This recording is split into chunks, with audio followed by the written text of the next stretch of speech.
The Young and the Restless spoilers. Saturday's full episodes. Phyllis Summers moved through Genoa City with the deliberate composure of someone who had rehearsed every gesture, every measured smile, every perfectly timed pause. Since intercepting Aristotle Dumas's private contact information and initiating that fateful first call, she had felt the world shift beneath her feet, a majestic tilt that both thrilled and terrified her. No longer content to fight scraps of power in the Newman orbit, she had set her sights on Dumas's enigmatic empire, convinced that his wealth and influence could propel her new venture, an ambitious lifestyle platform for single mothers and emerging entrepreneurs, into the stratosphere.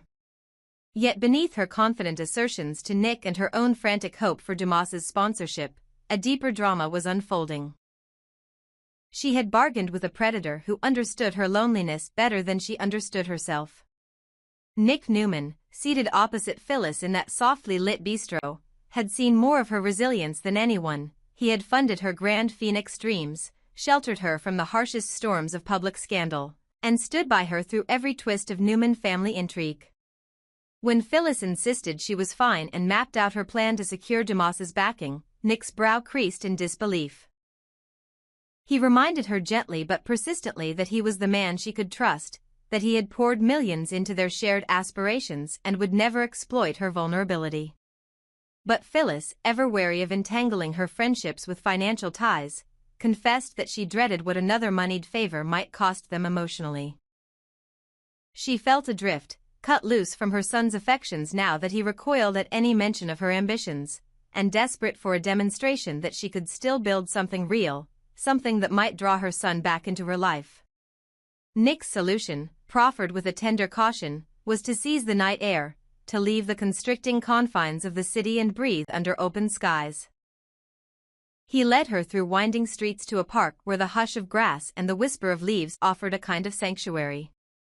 There, under budding trees and the glow of lampposts, he reminded her that her strength lay not in the shine of a sponsorship but in the unbreakable bond he offered, one forged by loyalty rather than ledgers. When Phyllis admitted that motherhood had become the greatest challenge, nurturing her own dreams at the cost of her son's trust, Nick brushed a reassuring hand across her cheek, promised an impromptu weekend retreat by the lake, and infused her with a fragile hope that the worst storms were behind her.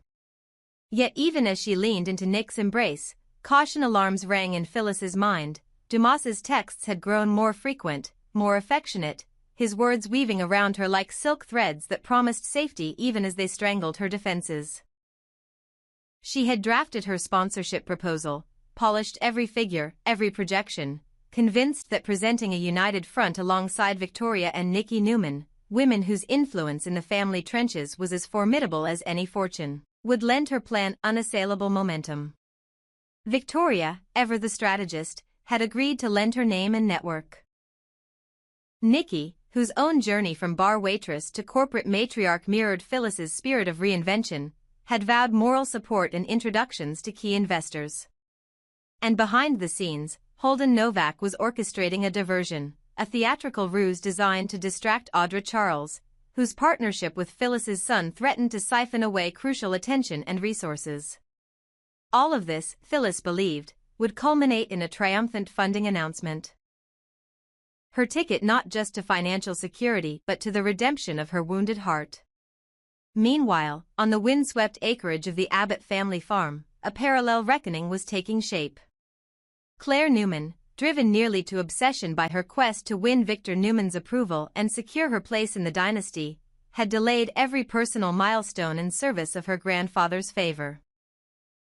2 episodes of mounting tension had culminated in her decision to visit the farm and enlist the aid of Victoria and Nicky, whose status as her mother and grandmother lent their counsel a rare potency. Before turning to matters of business, Claire disclosed a startling sighting. Cole Howard, long presumed debilitated by illness, had been glimpsed at the city's exclusive club, his strength restored and his presence unannounced. To Victoria and Nicky, once reduced to mere companions in Claire's confident pronouncements, this intelligence rang with both hope and alarm. They listened as Claire admitted she would no longer move in with Kyle, acknowledging that Victor's unyielding opposition rendered such a step premature. When Nicky asked how Kyle had taken the news, Claire confessed she prayed he would recognize the wisdom of postponement, that he would value the eventual weight of true reconciliation over the hollow victories of haste. Victoria's heart ached at her granddaughter's sacrifices. She hated that Claire's happiness lay on hold, that her spirit, rich with youthful promise, had been tethered to a patriarch's whims. But Claire, with a maturity beyond her years, confessed that the pace of her life had been too rapid, that she feared making a decision born of desperation rather than conviction. She craved Victor's acceptance not for its own sake but as the foundation of a future built on mutual respect. Still, she insisted that changing her grandfather's mind required more than patient waiting. It demanded bold action and the combined influence of the women who believed in her most fiercely. When Victoria offered strategic counsel and Nicky promised to leverage every personal connection, Claire felt a surge of resolve. Together, they would craft a plan to present Cole's recovery as proof that Claire's own instincts, her ability to nurture and to stand firm against adversity, deserved acknowledgement at the family table. Back in the city's glittering heart, Billy Abbott fretted over his own revelation.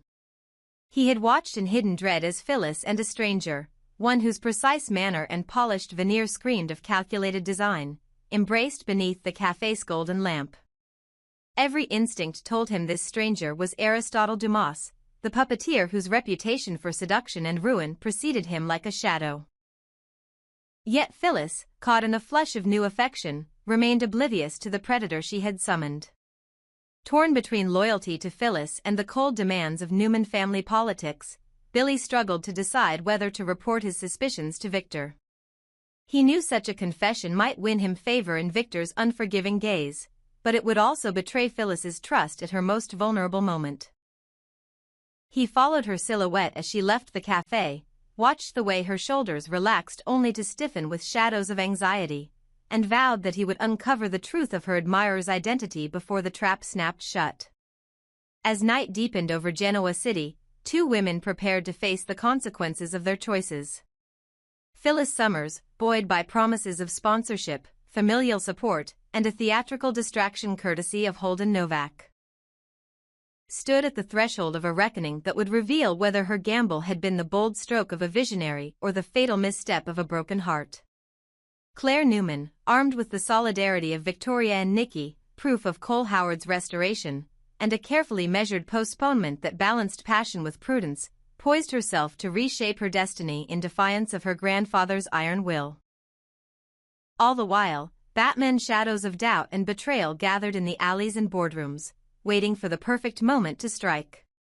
Genoa City would awaken tomorrow to headlines and heartbreaks born of ambition and love, of devotion tested and of revenge that simmered beneath every handshake. And when the dust settled, only the cunning, the courageous, and the unyielding would stand unbroken in the ashes of their own making.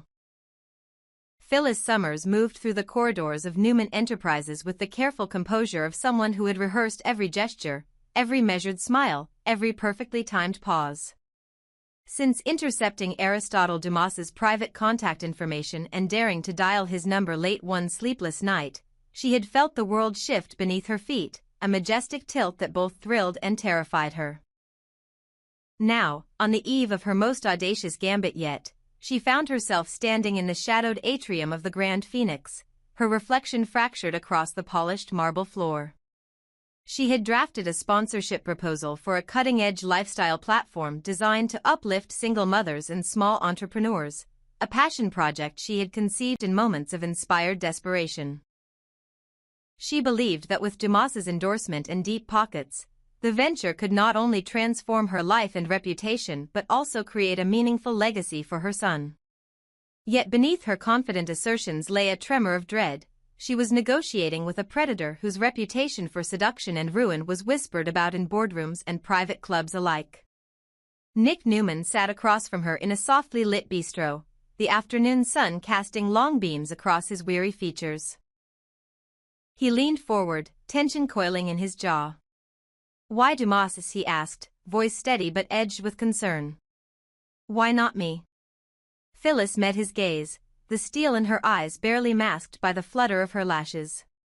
She explained that a financial arrangement with Nick felt too entangled with their history, that each investment he had made in her dreams, each public defense he had issued during her scandals, risked turning their friendship into a ledger of debts and obligations. She confessed, her voice catching, that she felt adrift, untethered both by her son's growing distance, every mention of her ambitions drove him further into silence, and by the gnawing fear that her best days lay behind her. She pressed her phone to the table, imagining that any moment it would light up with Dumas's curt approval. Yet as she spoke, her hand shook, and the action betrayed a vulnerability Nick had never seen before. Nick reached across the table, bracing her hand between his. "Phyllis," he said softly, "I've invested in you because I believe in you, not because I expect to be paid back. You don't have to risk everything chasing a phantom." He suggested they leave the confines of the city, trade cutthroat negotiations for fresh air and honest conversation. They walked side by side through empty streets until they reached the city park, where early spring blossoms perfumed the breeze. Under an arch of budding trees and the glow of lampposts, Phyllis allowed herself a moment of release, tears pricking her lashes as she confessed that motherhood had become her greatest challenge. "I built my life around survival," she whispered, "but survival doesn't feel like living." Nick's arms encircled her in an embrace that spoke of unwavering loyalty rather than ledgers. He promised that the worst of her storms had passed and that she would never face the fallout of her choices alone. Yet even as hope flickered in her chest, Phyllis's thoughts drifted back to Dumas's latest text, an invitation to meet once his schedule allowed, with the promise of discussing terms that would alter both their lives forever. Meanwhile, at the plush country estate of the Abbott family farm, a different sort of gathering was taking shape. Claire Newman, having delayed every personal milestone in her quest to win her formidable grandfather's favor, stood in the sunlit foyer of the old carriage house and announced, with too bright determination, "I want to throw a party." Seated on a velvet chaise, Nicky Newman looked up world-weary eyes from the antique rug. "What exactly are you planning, Claire?" she asked quietly, leaning forward. Claire's breath caught as she described an intimate summer soiree. Close friends, family, a showcase of local musicians, a toast to new beginnings under a canopy of lanterns. Nicky's lips curved into a warm smile as she reached for Claire's hand. "Count me in," she said without hesitation. Victoria Newman, standing nearby with a bleached porcelain teacup trembling between her manicured fingers, offered a cautious nod. "Why not?" she murmured, though her gaze flickered with concern the moment Claire turned to gather her phone. As the front door closed behind the excited granddaughter, Victoria and Nicky exchanged a look heavy with unspoken worries. This party could either rally the family around Claire's hopes or lay bare unfinished tensions, inviting disaster as surely as it might invite celebration. Before focusing on the fate itself, Claire pressed her lips into a line. "I saw Cole Howard at Crimson Lights," she confessed, her voice low. "He looked better, stronger. He's recovering, and no one knows he's back." The news rippled through the room like sudden wind through still curtains. Nicky's hand flew to her throat. Victoria's eyes widened. They both knew that Cole's mysterious absence had become fodder for gossip. His hidden recuperation was a secret worth guarding. As Claire met their anxious stares, she also delivered another declaration. She would no longer move in with Kyle. Victor Newman's relentless opposition still threatened any attempt she made to forge independent happiness, and she needed to demonstrate that she could master her own destiny first. When Nicky asked how Kyle had reacted, Claire admitted she hoped he would understand the necessity of patience, that sometimes the greatest proof of love was knowing when to wait. Victoria frowned, troubled that her granddaughter continued to postpone her joy. Yet Claire, mature beyond her years, explained that she felt rushing into change risked undermining the very respect she sought to earn. She needed her grandmother's shrewd counsel and her mother's unwavering support to persuade Victor that her choices were based on conviction rather than impulse. Together, they would craft a narrative strong enough to sway even the patriarch's iron will. Cole's return as emblematic of Claire's steadfast resilience, and the lantern-lit soiree as the public affirmation of a new chapter.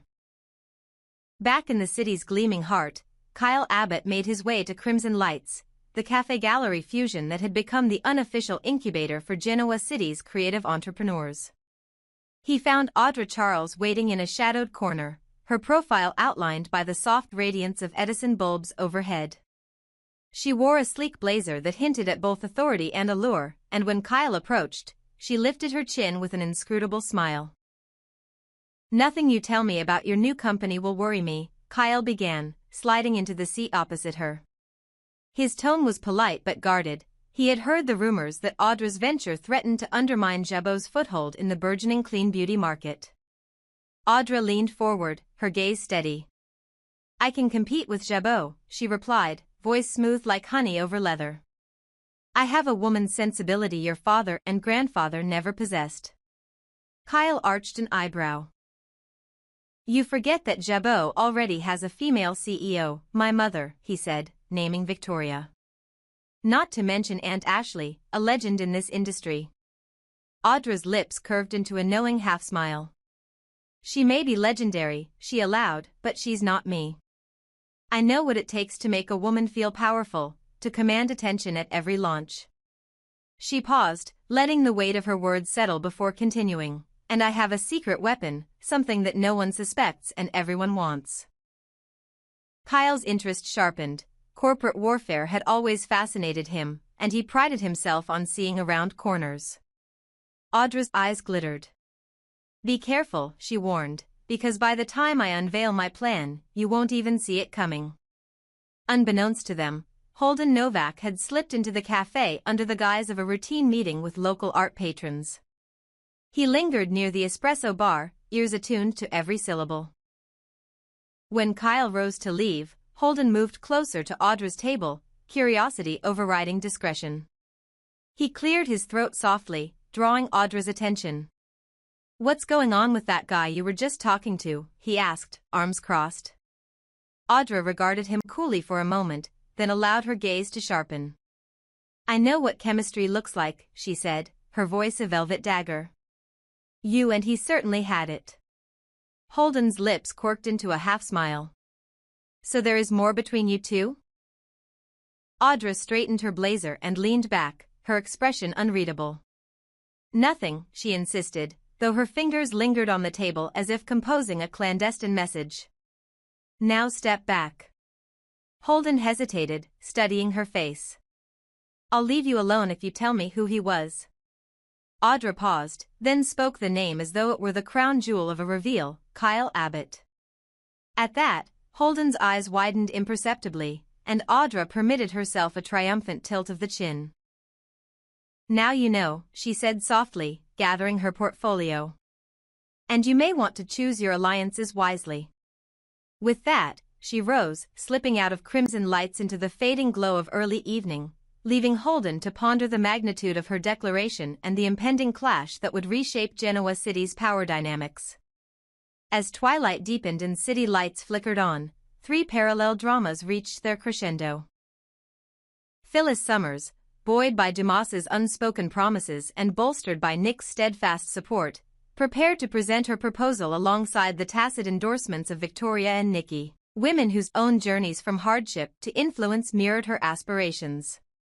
She knew that Holden Novak's next diversion, an elaborate ruse targeting Audra Charles, would buy her the window she needed to secure the sponsorship she craved. Claire Newman, armed with her mother's strategic counsel and her grandmother's unwavering solidarity, stood on the brink of a momentous party that would either cement her standing in the Newman legacy or expose fissures she had worked so hard to conceal. And Kyle Abbott, having glimpsed the razor-sharp ambition in Audra's eyes, and knowing that Holden Novak had intercepted more than idle conversation, prepared to defend Jabot with the same fierce loyalty that had guided his forebears. Genoa City would awaken tomorrow to headlines and heartbreaks born of ambition and love, of loyalty tested and of revenge that simmered beneath every handshake. The orchestrated soiree on the Abbott farm, the clandestine meeting at Crimson Lights, and the fateful boardroom unveiling with Dumas would converge in a symphony of betrayal and triumph. Phyllis Summers's gamble with a dangerous stranger, Claire Newman's delicate dance for her grandfather's favor, and the high-stakes corporate chess match between Kyle and Audra would all tear through alliances, reshape loyalties, and revealed the true mettle of those who believed themselves untouchable. When the dust settled and the lanterns of celebration flickered out, only the cunning, the courageous, and the unyielding would stand unbroken in the aftermath of their own making. And Genoa City would never forget the reckoning that began with a stolen phone number, a whispered party invitation, and a secret weapon no one saw coming.